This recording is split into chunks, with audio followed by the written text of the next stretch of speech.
कपाळावरती गंध लावले म्हणून मारून टाकले।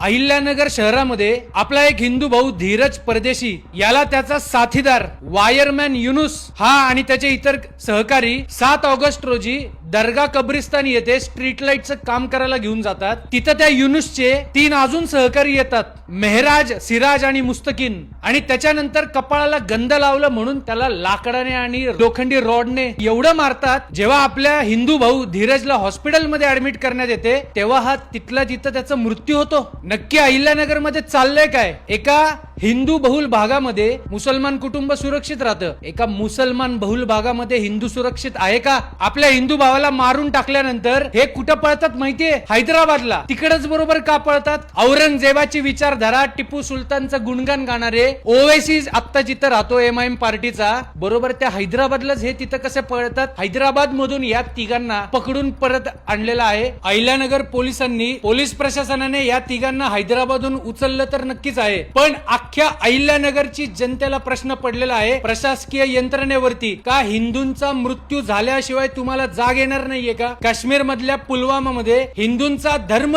विचारून त्यांना गोळ्या घालण्यात आल्या होत्या आणि आज या अहिल्यानगर मध्ये हिंदूंच्या डोक्यावरती टिळा बघून त्यांना रॉडने मारण्यात येत आहे। पोलीस प्रशासनावरचा अहिल्यानगरच्या जनतेचा विश्वास उडालेला आहे। अकार्यक्षम प्रशासकीय यंत्रणा जर असेल तर हिंदू लोकांवरती होणारे हल्ले आहेत हे थांबणार आहेत का? संविधानाचं पालन हिंदू समाज करतोय आणि जी जिहादी मानसिकता जी आहे, दुसऱ्याला मारून टाका, दहशतवाद करा, त्यांना प्रशासकीय यंत्रणा कंट्रोल करणार आहे का नाही? आमचा हिंदू भाऊ धीरज परदेशी तर गेलेला आहे, पण धीरजची पत्नी आमची बहीण हिने एक मागणी केलेली आहे प्रशासनाकडे की ज्या दर्गा कब्रिस्तान मध्ये धीरजला लाकडाने मारण्यात आलं, कपाळाला टिळा लावला म्हणून, त्याचा अंत्यविधी तिथंच करण्यात यावा। माझ्या नवऱ्याला जिथं मारलं, माझ्या नवऱ्याची अंत्यविधी मी तिथंच करणार आहे, नाही तर मी माझ्या नवऱ्याची अंत्यविधी करणार नाही। हीच माझी प्रशासनाकडे मागणी आहे। तिकडचे स्थानिक आमदार साहेब त्यांनी तर अक्षरशः त्यांच्या भावना इतक्या तीव्र व्यक्त केल्यात की या लोकांची मुंडकी तोडून टाका अशी मागणी केली आहे। माझी तो व्यक्तीची अशी मागणी आहे की त्यांचे